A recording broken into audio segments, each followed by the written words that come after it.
Howdy, everyone. Thank you all so much for coming out here today. It honestly is a pleasure. I really do appreciate it, guys.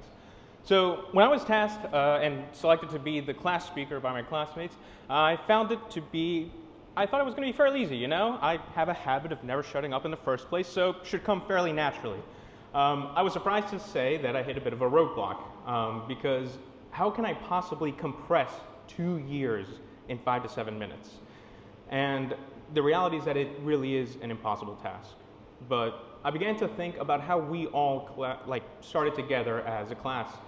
And specifically, I want to say that we all came from different walks of life, but funnily enough, all lived in a state bordering PA. So as I was talking with some of my colleagues, we were shocked by how we started this program barely knowing the common names to most plants, to now sounding like snobs rattling off genus and species to things. And I have to say, it was very, very difficult. We had an extremely dense coursework, homework, and of course on top of that, regular work. And balancing all that made sleep an increasingly fleeting task. So I gotta say that I'm extremely proud of us because we really overcame an incredible challenge. And not only that, all 10 of us graduated, which hasn't happened in years. So I'm very proud of us for that.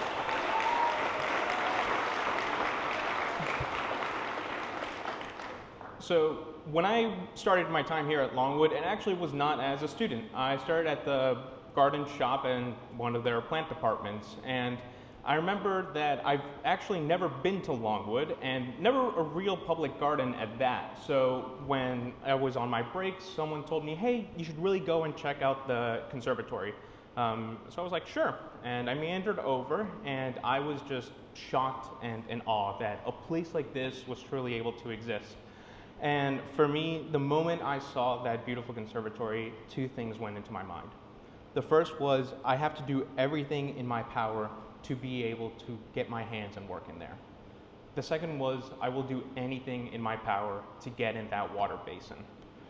And then, ever since then, I gotta say, my life has been an unexpectedly delightful adventure. And even back then in 2021, I was nagging the marketing department if I could do some videos for them.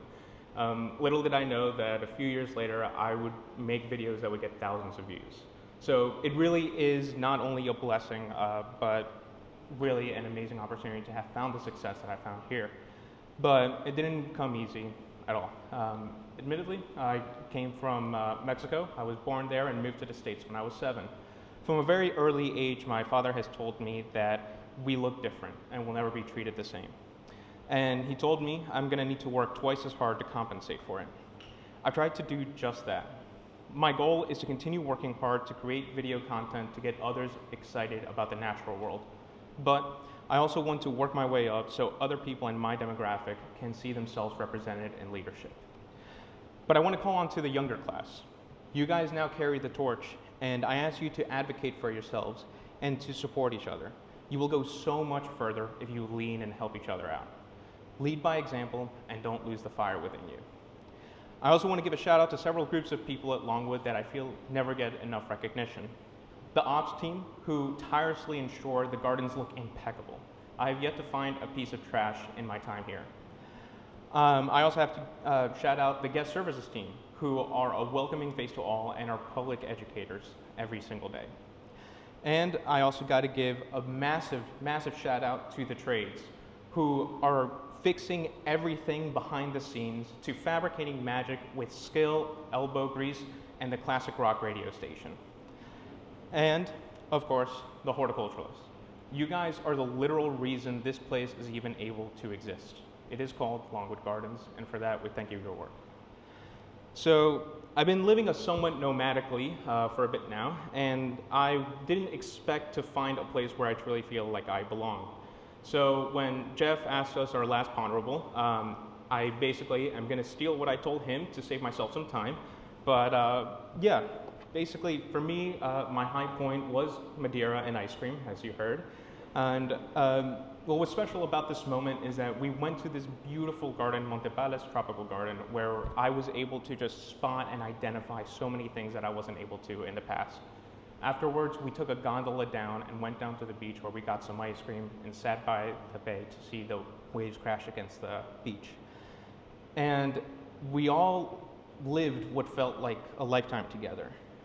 We are now in a different country as new people seeing the world in a completely different lens. The sheer journey and build-up it took to be where we were is amazing.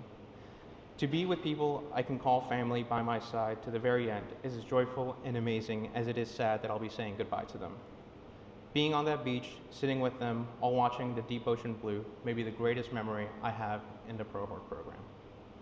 So, with that, I want to congratulate my classmates, Kelsey, the fashion icon, Caroline, the diligent, Madison, the McLaren fanatic, Vicky, the compassionate, Charlie, the champion of natives, Noah, the cheerful, Sam, the bug queen, Abby, la reina de su jardín, and Sammy, the gentle-hearted.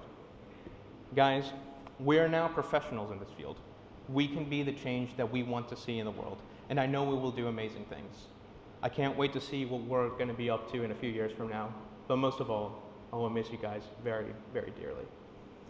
So I'm going to end on this. When I was about to graduate high school, my parents were moving to New Jersey, and so I would occasionally after school need to wander my neighborhood while people that I didn't know were viewing my home, the place that I called home for so many years.